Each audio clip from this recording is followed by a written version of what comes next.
Hi everyone, welcome to Surviving Freshman Year. Here we have our agenda. We're going to be talking about academics, scholarships, some housing opportunities, student campus life, and campus safety, stuff like that.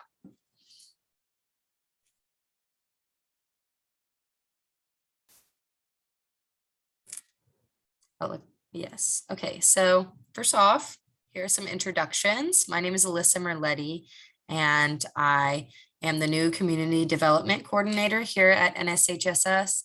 And I'm a recent graduate of Oglethorpe University, so very familiar with freshman year.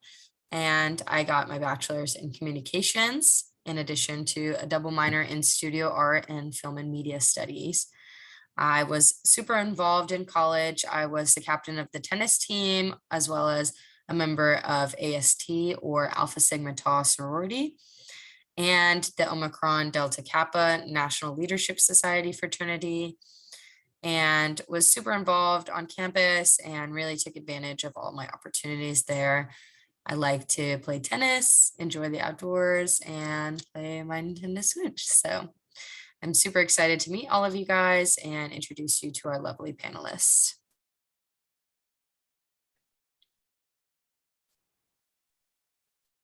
Hello, everyone. I am Laura Amortegui. I am Colombian American, so I was born in Colombia and moved here to the US. So I am a first generation student here in the US. This is the first one in my entire family to go to college here and go through the process and figure it out. I currently work at a think tank in DC. I'm a program manager, and I work on strategy for the entire team, building structure and processes. I previously worked in business development and some assessments, as well as just learning engagement, and been in the education sector for a while now. I went to Loyola University and I got my Maryland, and I got my MBA there, as well as my undergrad in communications. I did PR and advertising. And I'm currently the president of the Fellows Executive Board here at NSHSS. Thank you, Laura. And now we'll get into Miralise. Hi, everyone. My name is Marlise. I'm currently a sophomore at Middle Georgia State University. I'm majoring in media and communications with my concentration as public relations. I currently work as a marketing student assistant with our career department.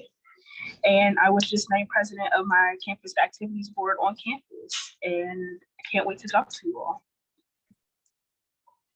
Thank you, Miralise. And now let's get into some of our admissions assistance.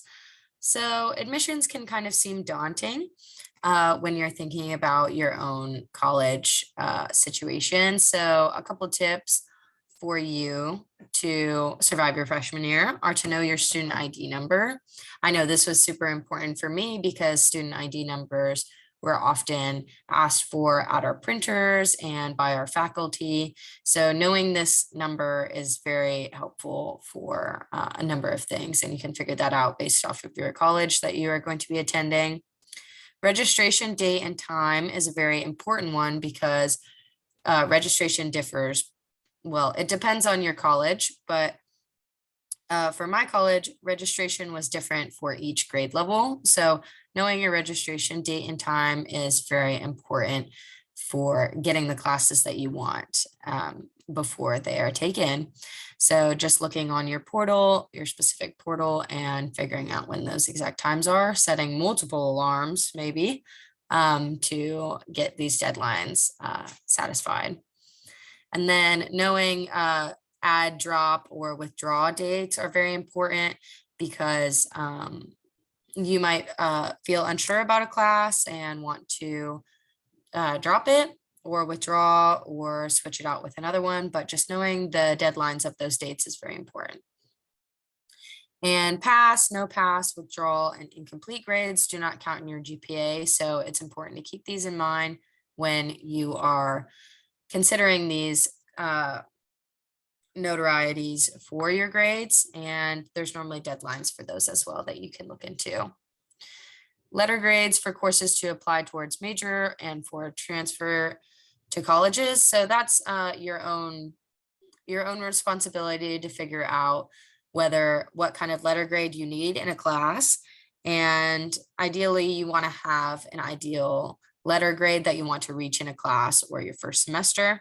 So you should set those standards for yourself and be easy on yourself. If you don't make those, that's fine. But to transfer to these colleges or university or make your major are hard deadlines or hard grades that you probably have to make. And there is a limitation on the number of pass, no pass courses, and you could probably do more research on how they affect your transcript, or if you need no more than a certain amount before you transfer to college, university. So that's on you to research the limitation to that. And on the right, we have some resources that you can have through your admissions process. Registration calendar is super important. It's probably like this big pamphlet that they have on their website that you can look at all of the registration things, as well as the college catalog, which has all of the classes and their descriptions. And this is typically on their website. And this is really interesting for looking for your future path on which classes you want to take in your, say, sophomore, junior, or senior year. And you can really follow the catalog. It might be different every year, but if you follow the catalog, you'll have an idea of what kind of classes you want to take in the future.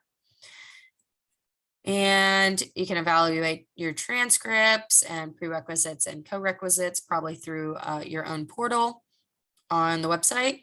Final exam schedule is probably something that you guys should familiarize yourself with as you start to enter these midterms and finals in the fall. And you don't want to be surprised of any upcoming dates. So definitely have this printed out somewhere or have it bookmarked on your website. Petitions and forms, reduced, increased course load. This just depends on if you're interested in reducing your course load or having more credits than is required by the university. I've had to fill this out a couple of times because if you want to graduate early or add another major, you can definitely increase your course load, but you just have to fill out a form and have it appealed by your university. Transferology is this website that helps you figure out how many credits and courses that you need to transfer to a certain college or university. And ASSIST is a California specific example. And these are just kind of resources that you could use if you're interested in getting to a different school or need that certain amount of credits or certain classes. And there's definitely many other specific examples that can help you, but that is just an example for you. Okay, and then we can go into the next slide. All right, everyone, you've been in, you've got accepted, everything is exciting, but now you have to pay for it. And as someone who had to navigate on your own, it was very daunting, especially the portion of like getting on student loans. As everyone knows, that's all, you can end up resolving a lot. But you don't have to. There's a lot of resources and scholarships for you out there. Your university can have lots of scholarships, whether that is through a Pell Grant or some merit scholarships. There's a lot of things that you can look at, you know, inside there. There's also a lot of community colleges. I wish I had someone who was told me, hey, go to the first 2 years of your local community college.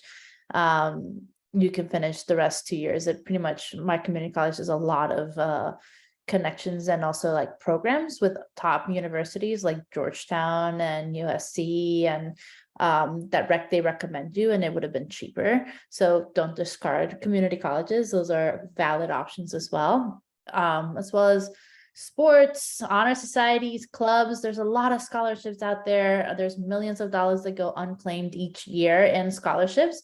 there's scholarships for pretty much anything. I've seen scholarships for like a good peanut butter and jelly sandwich. It sounds really funny, but it does exist out there.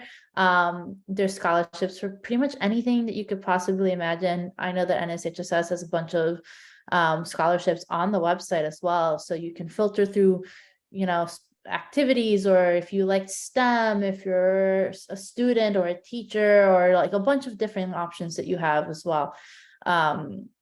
There are other organizations out there that NSHSS partners with as well. There's like, you name it, there's really much, you just have to put in the work. I don't know if you all have met Morgan. If you haven't, I'm sure you have heard of her, but she dedicated about an hour or two a week to just apply to scholarships, and she actually ended up getting so many scholarships, and then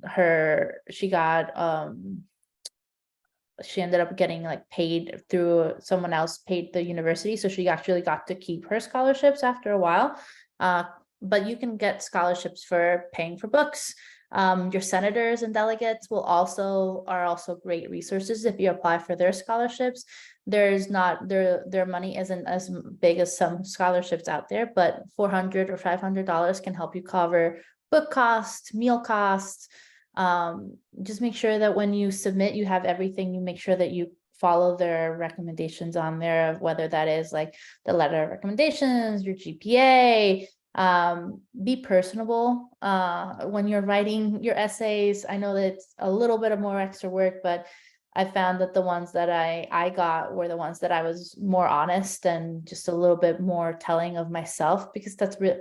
They're going to read so many pages of so many different stories. And so the more unique you are and the more of a reflection of yourself, the more they are willing to give you and understand where you're coming from. And as it says there, believe in yourself. There's a bunch of resources out there for you, and you just have to put in a little bit of that work, and it'll pay off at the end.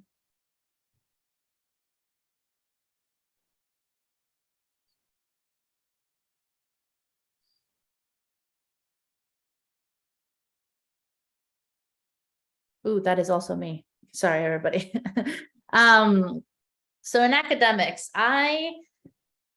my freshman year of college was an interesting one, because I didn't live on campus. So I was very much of a commuter student. So I also, when you're looking at your first year, or any institution really, you got to consider like what you want and what you need. And the university that you go to, you might look up prestige if that's what you want. But if you're looking for something smaller, which in my case I went to Loyola, Maryland. My smallest class was 3 students, including myself. So I had a lot of one-on-one time with my professors, and I really needed that to be able to learn from them, grow from them, get letters of recommendation, build a repertoire, work on some research if I got to for some of my classes. And it was a very hands-on experience. So make sure that when you're going into it, it's fun to pick some electives, but also think a little bit about what you want to get out of a class. It's really funny. My freshman year, I signed up for a microeconomics class, and I dropped that very quickly. I was like, this is not for me. I ended up going into communications, which is very much for me. But later on, when my master's, I ended up going back to economics. I did some micro and macroeconomics, but I was able to give myself the time and didn't like push through a class that I didn't enjoy. So put in a plan, go sit with your counselors, think it through.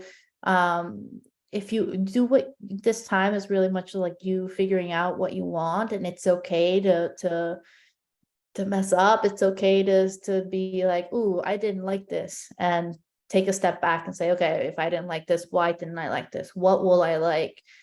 Because you're planning your future, and your future deserves the time that you put into it to make sure that you go where you want to go. And it might not look very clear at that moment, but maybe you just need a little bit of a building block here and a little building block there to end up where you are.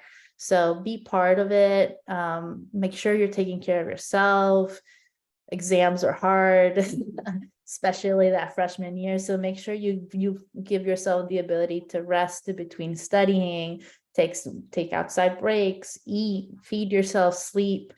Time management is crucial for surviving, not only academically, like your grades, but also just for yourself, because if you're not doing well, then your grades are not going to do well.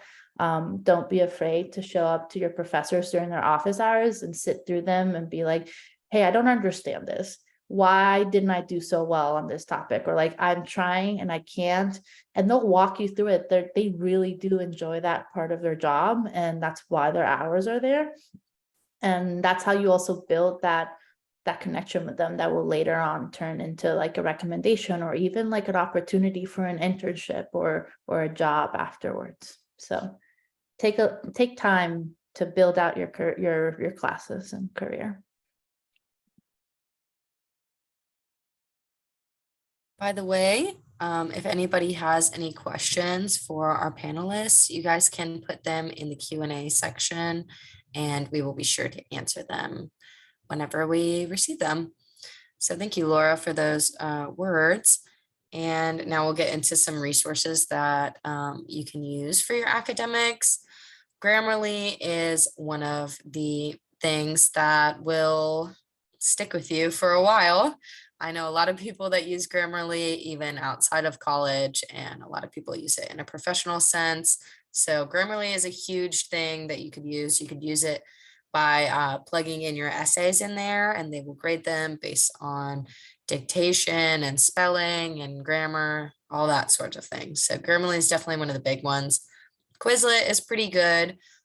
This is good for studying and making your own little things to prepare you for a test. It's good for vocab words, but if you have multiple choice questions, it can kind of prepare you for those as well. And you can see other ones.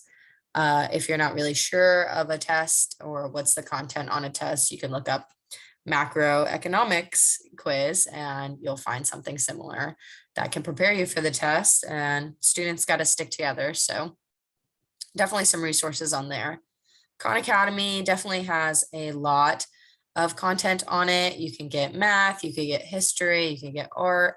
It has all sorts of things on there that can educate you. Learning Assist is very similar. It's kind of got all the resources on there. On-campus tutoring is a big one as well. Most campuses have tutoring systems in place, so it's just a matter of finding where that tutoring hub is for you, or if you want to do it in the less traditional sense, finding somebody that's in your class that can tutor you and can help you with this. If you don't have that tutoring accessibility in your college, I'm sure you can reach out to admissions to see about setting something like this up. So then we can get into Miralise with some more content on the next slide. Okay, so if the best thing for you to do when you get to college is go to those little events that all the clubs, all the services are at. Read those emails that are like, hey, come visit our office. Hey, come do this with us. Join us for this event. Because that's what's really going to tell you what is on campus and it helps you figure out what's best for you, what you need to be exploring on campus. So things like orientation, you're going to see tables at orientation with everything from the library to your dining hall to say, hey, we're here. Like, if you have problems, if you have questions, if you have comments, come to us. And your advisors are also there. You can go to your advisors and they could probably tell you just about anything. Hey, I'm thinking about doing this. Your advisor could direct you, could put you in that direction. And really being able to navigate your school's website is another thing, because then you know how to reach certain resources, such as housing. You have questions about what housing looks like on campus. You can go to your college's website and type in housing, and it'll pull up all the dorm halls and what you need to expect as far as how housing is going to reflect on your student account. So it's really important to be aware of all these resources on campus.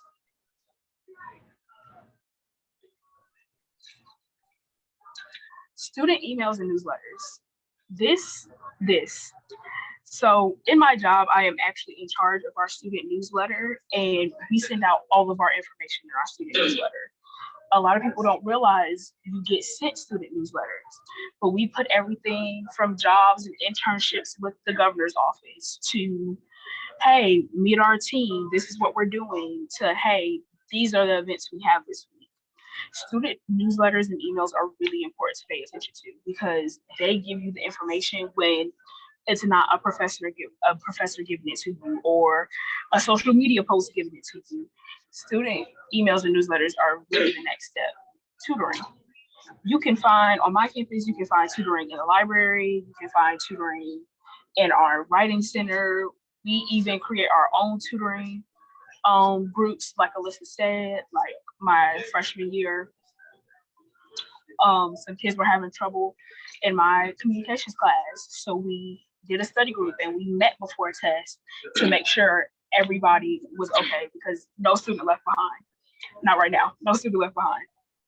Then academics major and career advising. Hi, this is what I do. These academic advisors, they help you with your classes. Career advisors, however, we help you with your resume. We help you figure out what you want to do with your degree. We help you with a little bit of everything. We help you find those internships that you need for your degrees, whether it be in marketing or in nursing or in business. We help you with those things. Counseling. College is stressful. College is really stressful. You're going to need to talk to somebody and just get it all off of your chest. Counseling services is there for you for that reason. It's in your student fees, so you don't have to pay for it. You book your appointment, you go in, and the counselor sits there and talks to you. Hey, what's on your mind today? And it's just as easy as that. You need to have somebody that's there for you.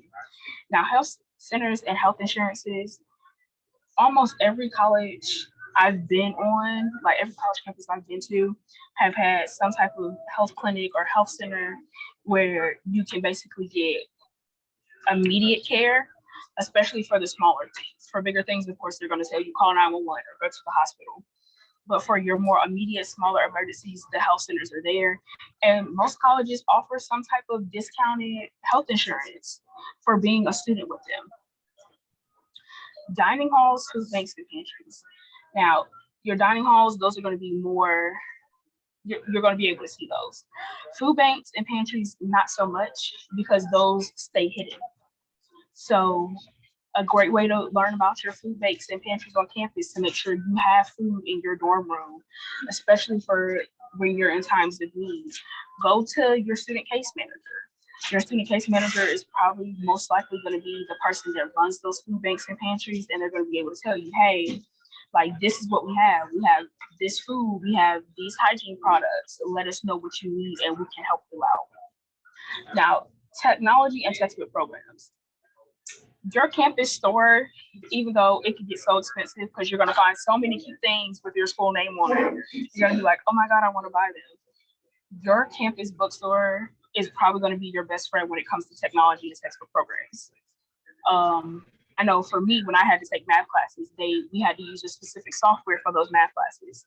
And we could only get them through the bookstore and we could only pay for them through our student account. We couldn't get the code anywhere else, or it would have been literally 10 times the amount it was originally with the bookstore. Libraries. Libraries are your best friend.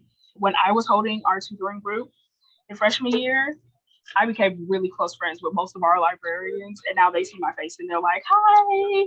I'm like, hi, I'm coming to bother you again. So being in the library is the best thing. Printing. Our library gives us $40 a semester to print. Use it. Printing out your syllabi, printing out big projects, printing out study guides. Put it to use. They're giving it to you as a resource. Put it to use. Transportation and transit systems. We have a bus that, because we have multiple campuses, we have a bus on campus that will transport you between campuses, especially if you have classes on multiple campuses and not just our one campus. transit systems. Your school, most likely your student case manager, is going to have maps of local city bus transit, so that if you don't have a car on campus, you can get around, because people need food, people need school supplies, people need groceries, people need hygiene products. Those resources are also there for you. Disability services. Now, this is probably going to be with your counseling office, and disability services helps for everything from autism to ADHD to test anxiety. They are there to make your college experience more comfortable for you. So in the event you have, let's say, test anxiety, which I have really bad, this is another thing where it's built into your student fees. Make an appointment with one of the counselors. Say, hey, I have really bad test anxiety, and I don't know if I'm going to be able to take this final that's 2.5 hours long and 100 questions. I don't think I'm gonna be able to do it and do how well I know I can do, because the anxiety of the test is going to get to me. Sit down and talk to these people. They'll be able to put things in place to help you out. And lastly, the registrar's office. The registrar's office is really going to help you, because they hold your transcripts, they hold your grades, they hold your class schedule, they hold everything that you could pretty much possibly need. And them in the bursar's office are like this. One takes care of your schedule and one takes care of your student fees. So, and your payments. So you really need to keep an eye on your registrar's office. Know where your registrar's office is in case you have problems with your class schedule, whether in case you need your transcript for transferring schools, or whether you just need to just see, like, hey, I have a little question. Can we talk about it? They're especially good for when you need to change your address, or something comes up and you need to change something within your student records. So all of these services are going to be really good to keep an eye on. And the first thing I did when I got on campus was I identified each of these services. Hey, I need to know where this is, because I can't be out here like, I'm struggling, I need help, and then I can't find anything. So these are really good services and really good things to keep your eye out for. And that's all. Yeah. Thank you, Marilise. I actually have some things to add to that slide as well. If we could go back real quick.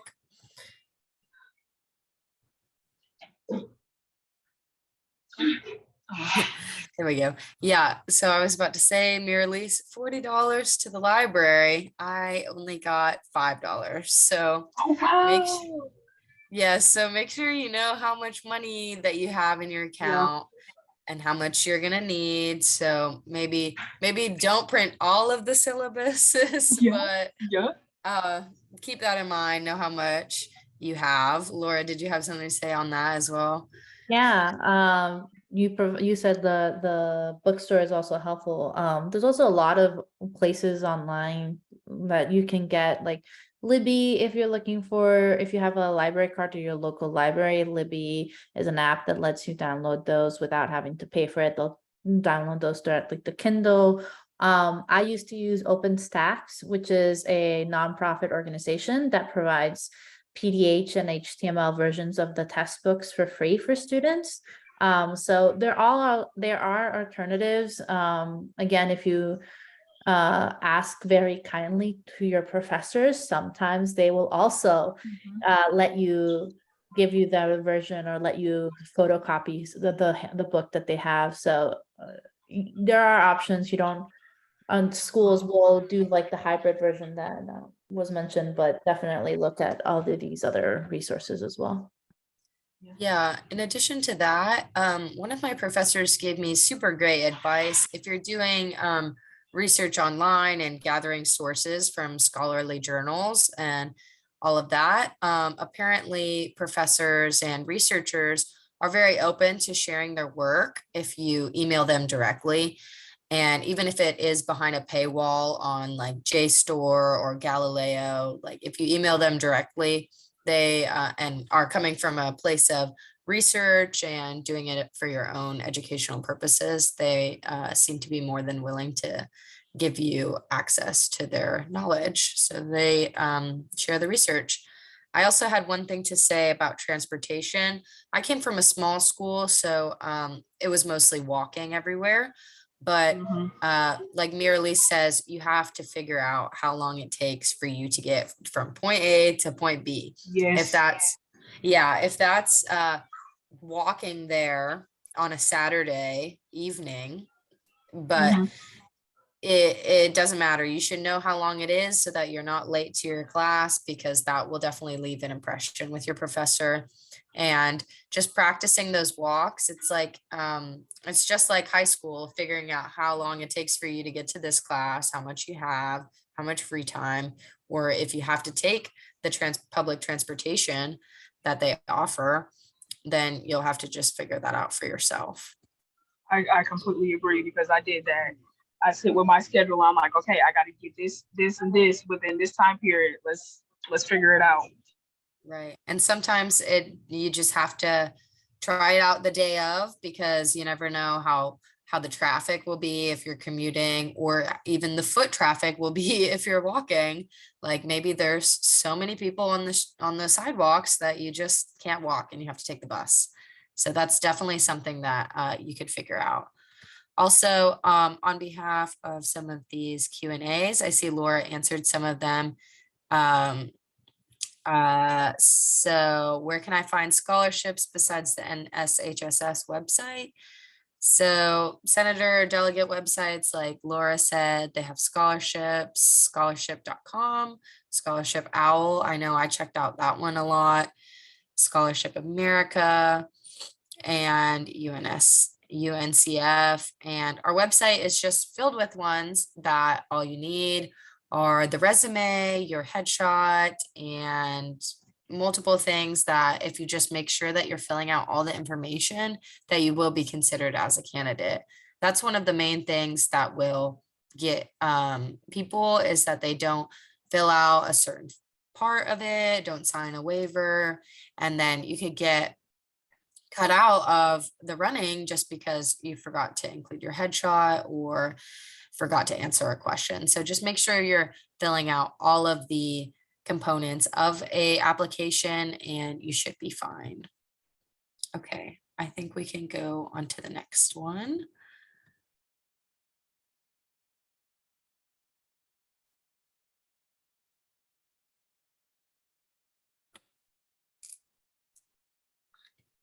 So here, let me just see the bottom. This one might be mine. What slide is this? This is 12. Okay, yes, I will go into housing. I can't see because the little thingy at the bottom. Okay, so let's go into some student housing options. And this is all by your own case by case basis, because some colleges require you to live on campus and some do not. In my case of my college, it did require me to live on campus until junior year. So it has that housing requirement. So you just have to research and see whether you have to live on campus or if you can commute or if you're able to. And for off-campus housing, yes, most colleges and universities provide a resource for finding nearby off-campus housing. Just check the housing or student life web pages. This definitely depends on case-by-case basis. I don't know if any of our panelists agree, but I actually did not have that resource. But apartments.com or other outside sources like that can definitely help you find close places to live that are nearby your college or university. And so here's some little thingies that you can compare. On campus, social atmosphere is really big because everybody's buzzing around and there's a lot of activity. But off campus, you won't have as much as that. You'll have to generate your own social atmosphere. On campus, safety is definitely high, and off campus, it varies. So when you're looking at off campus housing, you're going to want to see how safe it is for you, and you have to do your own research.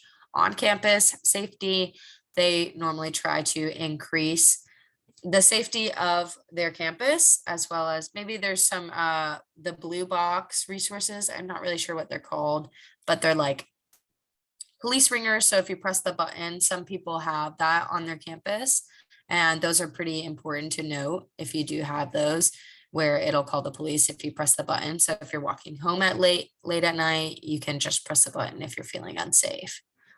On-campus privacy is not really a thing because you're on campus and probably your window is be access to everybody else. They can see everything that's going on, everybody that's on campus. So just make sure you're being safe and with your privacy. Off campus, you're probably pretty private.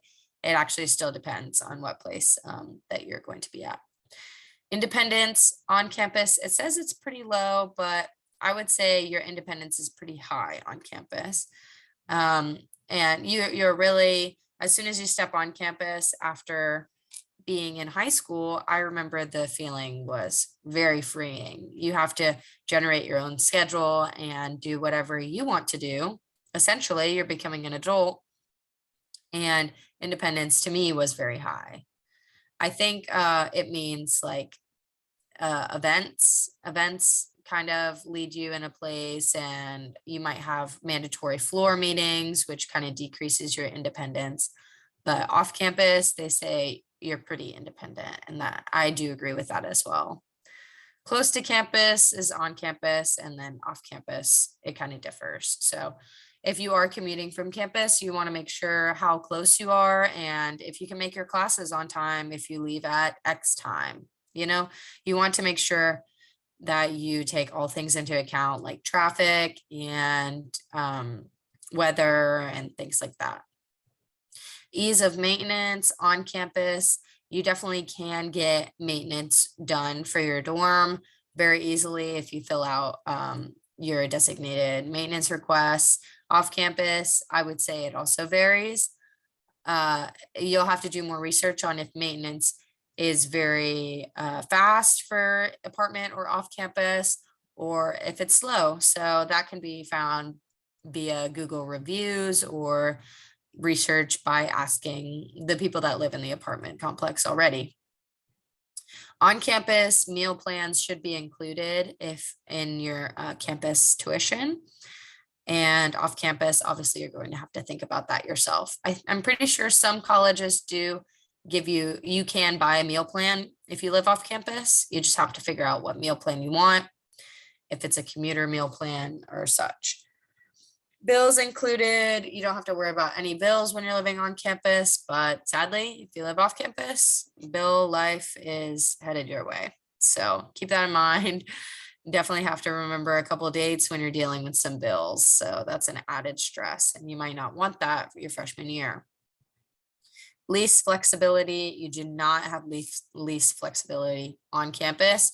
You are set in that semester or in that school year, and you do not have flexibility.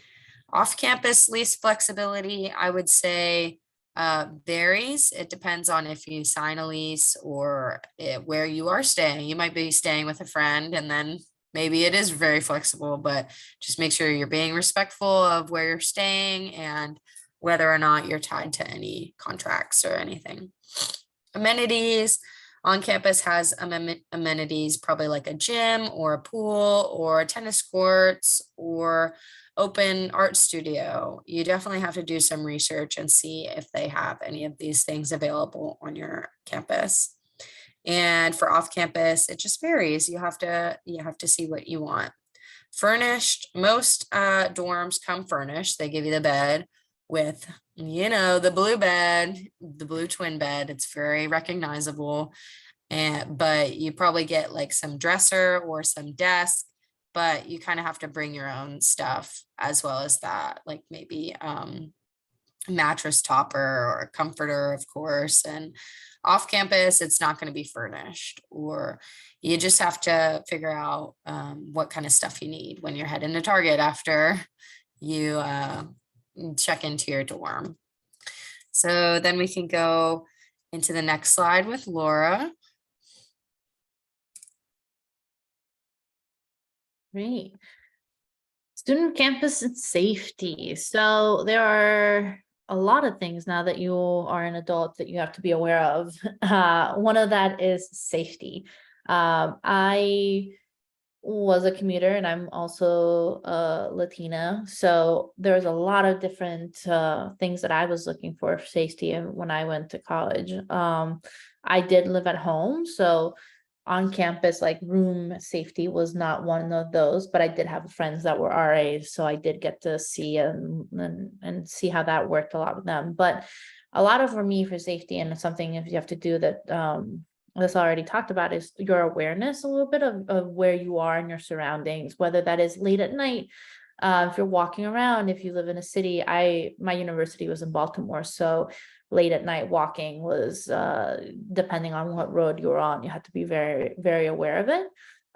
If you have, campus police will pick you up if you need to take advantage of those things. Make sure that if you're going out with friends, you have a buddy system so you return.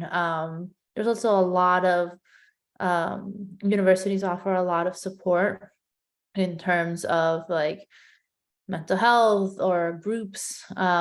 We had a Latino group that, as someone who was going through this university experience on my own and my family not knowing what I was going through, it was helpful to go with a group of students that kind of were living it through the same way. And I met great people that now to this day I still talk to. So try to find interest, or people that will support you and become your friends. Like my closest friends are my friends from college, that we met either at a theater event that we both went to, or we ended up in their common kitchen cooking and cleaning at the very late night because we made a mess. Like, you're going to build relationships in your community. So that's really going to be a big safety net for you. The more people you talk to, the more people you get to know and share with, they'll also be there to support you if you need anything, whether that's like stress or big emergencies. Campus police and your RAs will be there for physical emergencies. Like, unfortunately, sometimes you might have to deal with like you got robbed, or you got, you went outside and someone attacked you. Police will be there to protect you, and you make sure those numbers, write them down, make sure you have a backup plan. All those things are things that you need to be aware of now, as you venture into this world on your own. Also, NSHS as a community of students that are going through it like you all. So if you all want to stay connected, there are programs that you can stay connected through college as well, to make sure that, maybe they have some advice for you that you hadn't even thought about, or the people around you didn't know to address.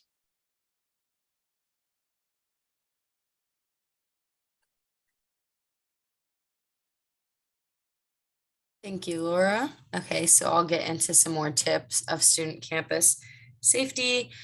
And so here are some tips. Know your way around campus. This is probably maybe self-explanatory, but just knowing your way around campus and knowing the nooks and crannies will definitely help you to be safe.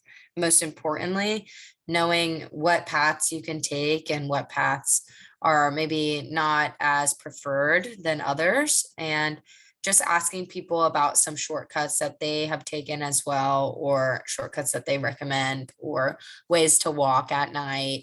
People can definitely help you. Upperclassmen are probably the way to go when asking about routes on campus. You probably can't ask your educators or counselors about that, but definitely upperclassmen in your classes will definitely help with that. And make sure to use some locks if you're using bikes or scooters, or just lock up your things, because it's best to be more fearful of others than to be a fool. So make sure you're locking up your things so that you don't regret it.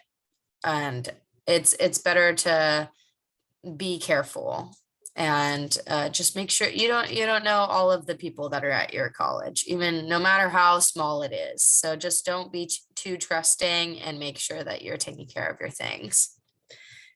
And always inform someone you trust of where and when you're going somewhere. This is really important. I know sharing your location is pretty big amongst friends, and that's pretty good, but make sure that you're telling them physically where and when you're going, when you're going to get back, or else if your location does somehow fail you and they end up needing to know where you are, then they would not be able to see. And it's just powerful to have somebody else know where you are and when you will get back, because then they will be able to be responsible for you when you are not available. So that's really important. And keep your phone charged. It's kind of crazy to say that you need your phone by you at all times. If you aren't responding to your phone, it's kind of concerning nowadays. So make sure your phone is charged. There's probably some campus charging stations around you, or get a portable charger if they don't have them really accessible. And so this is to send a quick text. Hey, I'm going to this place. Inform your roommate or your dorm mate. Just make sure you're making a really comfortable environment for you to be telling your roommate where you are, and just put your trust in them, and hopefully they put their trust back in you. Okay, and then we'll get into our last slide with Laura. Yeah, so as I mentioned earlier, your community is now going to be the people that you're going to be living in this area in your university for. So you want to be involved, and involvement doesn't have to be like going to every single group out there. Involvement can be as simple as like talking to your cashier, because they are part of your community as well. There are still probably from the area that your university is at, and so they may know what may be the best restaurant to go eat at, or safety tips like, hey, don't go down this road, or be careful this way. They are part of your community. Everyone at your university that works there, your professors, the staff, the cafeteria people. So be part of the community can be just saying hello to a regular person, and eventually you become friends with them. But also it can be community service, whether that is like volunteering if you're a student athlete and you want to, do after school or after class soccer classes with some kids. They sometimes do that on campus. Be part of your SGA on campus, be part of those meetings, go to groups, talk to your professors, see what they have to do as well. Like maybe they're running a case study and they're like, oh, we need some students to help us do some research. Would you like to participate? Those are great opportunities for you to get involved. And also you got to start getting yourself a little bit of your own family, which sounds really weird, but that's what you're building. You're going to be in this community for 4 years. So building trust with others, building trust in yourself, that you can go around and meet new people and learn from different perspectives. Be open to that. Because those 4 years after they're gone, then you're going to go into real life where you have to find a job. And the testing waters gets limited significantly. So test out, like, I went to, my best friend and I met at an all-women's Shakespearean play. Did not think that that's what I was gonna go. And it was not a good play. Admittedly, it was a horrible play. We left halfway through it. But us leaving meant I got to meet this person and we bonded over this. And we have a relationship that we have now where, we go to each other for everything. So you really don't know what or who you're gonna meet and what you're gonna get out of whatever activity you do. Just go in and try it, even if it scares you. I recommend, if you can, this is my first advisor ever gave us a journal and said, you don't have to do this. I recommend that you do it for a year, do it for 4, but it's your first year of being an adult and you want to document it somehow. Journaling, I think, is a great way for you to express yourself, whether that's like writing a single thing on the night where it's like, I'm tired. But at least you wrote it down, and it gives you an ability to express yourself, which I think is going to be hard in this freshman year because you're going to have so many things moving around you. And finding those little things to express yourself for yourself is also crucial. So, good luck, and it's going to be fine.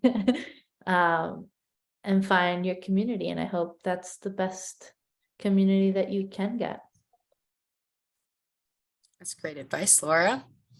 I do second that journal advice. Now that you've got me thinking about it, I did have a journal freshman year. Bullet journaling was really big my freshman year. So I wanted a way to keep the creative side of me still going, even though I was super busy. So I kind of used it as a bullet journal, creative outlet, as well as a planner.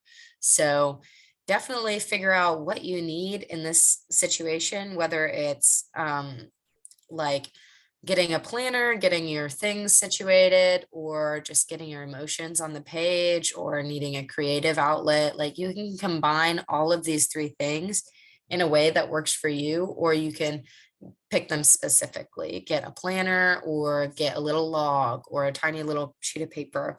I read somewhere that it doesn't matter if it's permanent, if it's perfect, if you're writing on a napkin in a restaurant, what your feelings are at the moment, it doesn't matter if you keep it or not.